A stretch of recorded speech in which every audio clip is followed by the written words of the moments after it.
Salut à toi, j'espère que tu vas bien. Je te retrouve aujourd'hui pour une toute nouvelle série que tu vois écrire juste ici et qui sera directement sur la chaîne YouTube. Alors cette série, ça va être une série où je vais directement te parler de cas particuliers, que ce soit des pronostics publics pour des paris court terme ou alors des pronostics publics de paris long terme. Alors pour l'instant, ce que j'ai fait, c'est des vidéos sur la chaîne YouTube, c'est des vidéos théoriques sur les paris sportifs, comment augmenter ses connaissances, comment savoir quels sont des value bets, comment savoir comment choisir un bon tipster, faut-il suivre un ou plusieurs tipsters, donc des vidéos assez théoriques. Et aujourd'hui, on va un peu changer et au fur et à mesure de l'évolution de la chaîne YouTube, ça va changer. Il va y avoir de plus en plus de pronostics publics, donc en moyenne 2 par semaine, c'est-à-dire un en milieu de semaine le mardi ou le mercredi et un en fin de semaine. Souvent c'est le dimanche, ça peut être aussi le samedi, ça dépend de la carte du week-end, ça dépend ce qui est intéressant ou pas au niveau de la carte qui est proposée chaque week-end. Alors là, aujourd'hui ce qui va nous intéresser du coup, c'est une vidéo analyse sur un pari long terme. Et je te montre ça tout de suite. Engagé dans une saison de Ligue 1 un peu en dents de scie avec des résultats très irréguliers, on retrouve l'Olympique Lyonnais habituel. C'est-à-dire l'Olympique Lyonnais avec à la fois des défaites très surprenantes comme en début de saison 1-0 à Reims ou alors 2-0 à domicile face à Rennes, des matchs nuls en Ligue des Champions assez médiocres face à Hoffenheim et aussi face au Shakhtar Donetsk.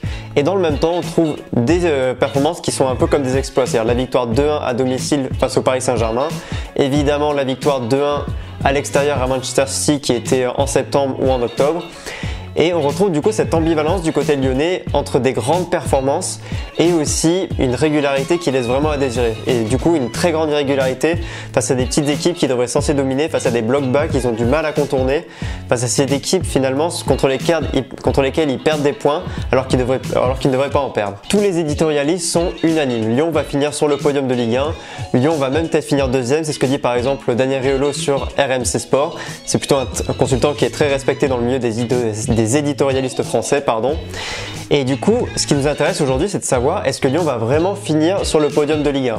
On a du coup l'Olympique Lyonnais qui là actuellement est 3e, on a Lille qui est 2e avec 3 ou 5 points, ça va dépendre du résultat de ce soir face à Monaco qui a 3 ou 5 points d'avance sur Lyon. Et les concurrents c'est Saint-Etienne et Marseille. Donc pour savoir si Lyon va finir sur le podium de Ligue 1, on va s'intéresser à la fois à la dynamique de l'équipe lyonnaise ainsi qu'à la dynamique des autres équipes. Et on va en conclure, est-ce que Lyon va finir top 3 ? Première étape, on va s'intéresser à la dynamique de l'Olympique Lyonnais. Alors, quelle est cette dynamique de l'OL? Alors, pour la seconde partie de saison, elle est plutôt bonne. Là, ce soir, il va y avoir peut-être une défaite face à Monaco qui est en cours au moment où j'enregistre cette vidéo. Mais ce qu'on peut voir entre la deuxième partie de saison et la première partie de saison, c'est que Lyon trouve quand même davantage de régularité. Il y a ce match nul à Barcelone qui a été très intéressant, à Lyon face à Barcelone qui a été intéressant 0-0.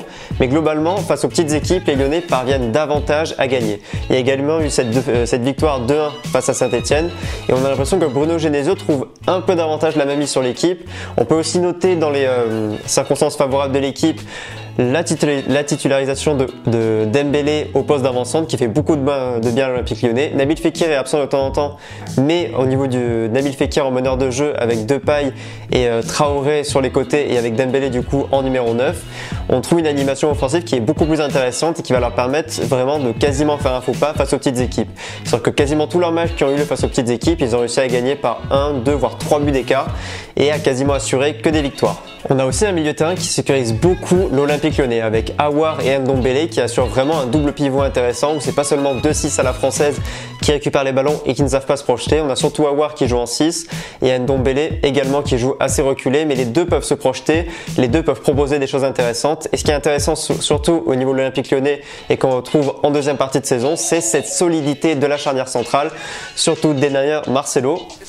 Denayer qui a été acheté très peu cher, à peine quelques millions d'euros, et qui du coup est un retour sur investissement très intéressant. On a aussi Ferland Mendy en arrière gauche qui est intéressant. On a aussi Léo Dubois arrière droit qui a un peu eu du mal, qui a limite été 3e défenseur droit de l'Olympique Lyonnais de l'effectif, mais qui maintenant est titulaire et offre vraiment des perspectives intéressantes à l'équipe. Et le gardien, on le présente plus, c'est Anthony Lopez qui pour moi est un des meilleurs gardiens de Ligue 1, si ce n'est quasiment le meilleur. Peut-être pas le meilleur, mais un des meilleurs en tout cas. Maintenant, on va s'intéresser aux équipes qui sont les concurrents directs de Lyon pour l'accès au podium. Alors, on a la première équipe, c'est Lille qui du coup, au moment où je fais la vidéo, est devant Lyon, qui doit avoir peut-être 5-6 points d'avance sur Lyon. Du coup, c'est une équipe on peut dire que Lyon peut laisser filer Lille, peut-être même pour la deuxième place, c'est pas très grave pour eux. Ce qui est important pour Lyon, c'est vraiment de finir sur ce podium de Ligue 1 pour bien évidemment accéder à la Ligue des Champions et aux recettes de la Ligue des Champions qui sont toujours évidemment très attractifs. Et pour un club comme Lyon, la Ligue des Champions c'est comme une perfusion financière, c'est-à-dire que s'ils n'ont pas la Ligue des Champions, ça va aller très mal pour les finances du club et ça va aller très mal pour attirer des attaquants. Donc on sait que par exemple Lyon a attiré Memphis Depay il y a 2 ans. Ils ont permis aussi, la Ligue des Champions là cette année, il y a 2 ans, a permis d'acheter des joueurs vraiment très intéressants. Alors que par exemple du côté de l'Olympique de Marseille, le projet a du mal à se développer et un club comme Marseille n'arriverait pas aujourd'hui, je pense, à acheter un joueur comme Memphis Depay qui est vraiment un joueur top niveau européen et qui pourrait faire gravir un échelon à l'Olympique de Marseille. Ça, c'est une autre problématique. Du coup, parmi les dynamiques des autres équipes qui sont concurrentes de Lyon, on va du coup commencer par parler par Marseille. Alors le problème de Marseille, c'est que là, ils reviennent en ce moment, mais il y a une très forte irrégularité.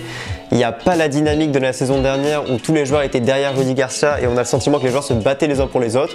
On a l'impression que là, les joueurs sont plutôt du côté de Rudy Garcia si on regarde un peu les éditorialistes, ce qu'ils en pensent. Par contre, le niveau de l'équipe a largement baissé. On ne trouve pas un Luis Gustavo à son niveau. On trouve un Payet qui est plus un handicap plutôt qu'un élément porteur de l'Olympique de Marseille. Là, Marseille a recruté Balotelli qui est censé faire quelques bons matchs, mais bon, c'est quand même très moyen. Mitroglou et Germain sont très moyens. Au niveau du milieu, on a Maxime Lopez qui de temps en temps fait des bonnes prestations avec à côté de lui Morgan Sanson qui est parfois bon. L'élément fort évidemment de l'équipe c'est Florian Thauvin, mais ce qu'on peut dire c'est que l'Olympique de Marseille cette saison a complètement raté son début de saison et quand on regarde la seconde partie de saison, on a du mal à s'imaginer que ça va vraiment remonter au classement. Là tout à l'heure ils ont fait un partout face à Rennes, c'était un match assez indigeste. Et Florian Thauvin pousse l'équipe à bout de bras, mais on sent qu'il est quand même assez épuisé dans ce rôle et qu'il a vraiment du mal à pousser l'équipe, à beaucoup pousser l'équipe jusqu'au top 3 de Ligue 1. Alors qu'il faudrait vraiment plusieurs joueurs et surtout un bloc équipe, c'est-à-dire plutôt une cohésion d'équipe qui amènerait vraiment l'équipe à être dans le top 3. Alors du côté de Saint-Etienne, la problématique elle est un peu différente parce que l'équipe est assez soudée. On voit un noyau quand même avec quelques joueurs techniques, surtout Wabi Kazri, qui vraiment porte l'équipe presque à lui tout seul. On voit aussi Mvila et d'autres joueurs qui sont intéressants dans l'équipe. Alors la dynamique de Saint-Etienne, elle est beaucoup plus régulière et on a le sentiment vraiment que c'est l'équipe qui va finir 4e du championnat. C'est une équipe du coup avec Wabi Kazri qui doit déjà être avec 10 buts, une équipe plutôt équilibrée, mais qui, comme on le voit face aux grosses équipes, notamment Lyon, a perdu 2 à domicile et on sent qu'ils n'ont pas ce niveau en fait pour aller chercher un top 3 de Ligue 1. On sent que face à des petites équipes, ils vont sûrement perdre quelques points en route et lorsqu'ils vont devoir affronter à nouveau les grosses équipes, notamment le Paris Saint-Germain, là ils ont perdu, mais d'autres grosses équipes, ça va pas forcément être évident pour eux et on a du mal à aller voir chercher ce podium de Ligue 1 qui pourtant n'est pas très loin en termes arithmétiques. Mais si on compare en fait l'effectif de Saint-Etienne avec l'effectif lyonnais, ce qu'on voit c'est qu'il y a énormément de qualité côté lyonnais. Alors que du côté de Saint-Etienne, il y a quelques individualités qui sont évidemment très intéressantes, mais qui n'ont rien à voir avec l'effectif lyonnais. Le pronostic du coup qui résulte de toute cette vidéo, c'est un pronostic de pari long terme que tu peux placer dès maintenant et qui finira du coup à la fin du mois de mai, à la fin du championnat de Ligue 1. Là, il y a encore des matchs qui sont en train de se jouer, mais je pense que d'ici demain, tu auras une cote de Lyon qui finit dans les 3 premiers, équivalente à 1,30, 1,35. Donc 1,30, 1,35. Si tu places par exemple 100 € sur cette cote, tu récupères 30-35 €. Tu récupères un retour sur investissement de l'ordre de 30-35%. Ça peut être intéressant, mais évidemment dans les paris long terme, ça j'en ai déjà parlé dans d'autres vidéos, je pense que ce qui est intéressant c'est de faire des combinés. Les combinés c'est ce que je propose évidemment dans mon club VIP. Et dans mon club VIP, les paris long terme, je propose en moyenne un retour sur investissement de l'ordre de plutôt 100-150%. C'est des paris que je passe davantage en fin de saison, mais là il reste encore un certain nombre de matchs dans la saison et du coup ça peut être intéressant de continuer à faire des paris long terme même pour toi. Du coup là je te donne ce petit conseil de Lyon top 3, ça me semble quasiment évident. Il peut y avoir d'autres combinés que tu peux faire avec. Du coup tu peux facilement te retrouver avec une cote de 1,50 et un retour sur investissement de 50%. Comme d'habitude, j'espère que cette vidéo t'a plu. Je te souhaite le meilleur dans les paris sportifs, d'avoir le plus de gains possible. Et moi je te dis à bientôt, ciao.